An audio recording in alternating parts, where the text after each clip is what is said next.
పశ్చిమ గోదావరి జిల్లాకు చెందిన సీనియర్ నేత, మాజీ మంత్రి, మాజీ పార్లమెంటు సభ్యుడు మాగంటి బాబు టీడీపీకి గుడ్ బై కొట్టేస్తారా అంటే జరుగుతున్న పరిణామాలు అవును అని అంటున్నాయి. ఆయన టీడీపీ మీద తీవ్ర అసంతృప్తిగా ఉన్నారు. తాము సీనియర్ మోస్ట్ లీడర్గా ఉన్నా కనీసం పార్టీ పట్టించుకోవడం లేదన్న ఆవేదన ఆయనలో కనిపిస్తోంది. మాగంటి బాబు ఈసారి ఖచ్చితంగా ఏలూరు నుంచి ఎంపీగా పోటీ చేయాలని అనుకున్నారు. కానీ టీడీపీ మాగంటిని కాదని మరొకరికి టికెట్ కేటాయించింది. దీంతో పార్టీ మారే ఆలోచనలో మాగంటి ఉన్నారని సమాచారం. మాగంటి బాబు చాలా కాలంగా చురుగ్గా పనిచేస్తున్నారు. ఆయన వ్యక్తిగతంగా ఎన్నో కష్టాలు పడ్డారు. తన ఇద్దరు కుమారులు ఆకస్మికంగా మరణించినా గుండె నిబ్బరం చేసుకుని మరీ తిరిగి పార్టీలో క్రియాశీలమయ్యారు. గత 5 ఏళ్లుగా పార్టీని కష్టకాలంలో నిలబెడుతూ వచ్చారు. అటువంటిది తనకు టికెట్ ఇవ్వకపోవడంతో ఆయన తీవ్ర మనస్తాపం చెందారని అంటున్నారు. మాగంటి బాబుకు, ఆయన కుటుంబానికి రాజకీయంగా సుదీర్ఘమైన చరిత్ర ఉంది. ఆయన కుటుంబం దశాబ్దాలుగా రాజకీయాల్లో ఉంది.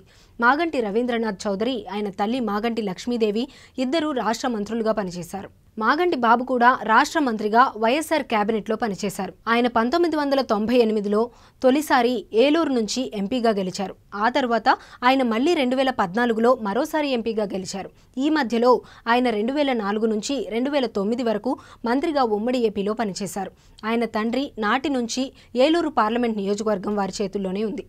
అలాంటిది ఈసారి ఆ సీటుని పుట్టా మహేష్ యాదవ్కి చంద్రబాబు ఇచ్చారు. దాంతో మాగంటి కలవరం చెందారు. 2014లో 1,00,000 ఓట్ల మెజారిటీతో తాను సీటు గెలిచినా ఈసారి కనీసం పట్టించుకోలేదని, పైగా జిల్లా కాని వారికి, నాన్ లోకల్కి సీటు ఎలా ఇస్తారని ఆయన మదన పడుతున్నారు. ఇక మాగంటి విషయం తీసుకుంటే ఆయనకు జగన్ స్వయంగా ఫోన్ చేశారని ప్రచారం సాగుతోంది.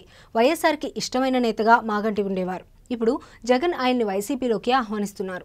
ఆయన వైసీపీలో చేరితే బలమైన నేత, పటిష్టమైన క్యాడర్ వైసీపీ వైపు మళ్లుతుందని భావిస్తున్నారు.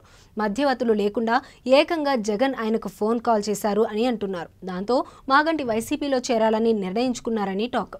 జగన్ నేరుగా ఆహ్వానం అందించడంతో మాగంటి సుముఖత వ్యక్తం చేశారని అంటున్నారు. మాగంటి వంటి సీనియర్లను, కష్టపడే వారిని టీడీపీ గుర్తించడం లేదని ఆయనతో పాటు అనుచరులు కూడా ఆవేదన వ్యక్తం చేస్తున్నారు. దాంతో వైసీపీలో చేరేందుకు మాగంటి ముహూర్తం సిద్ధం చేసుకున్నారని అంటున్నారు. అన్నీ అనుకూలిస్తే ఆయన 2 రోజుల్లో జగన్ని కలిసి పార్టీ తీర్థం పుచ్చుకోనున్నారు. మాగంటి పార్టీ మారితే అది పశ్చిమ గోదావరి జిల్లాలో టీడీపీకి దెబ్బ పడేలా ఉంటుందని కూడా అంచనా కడుతున్నారు.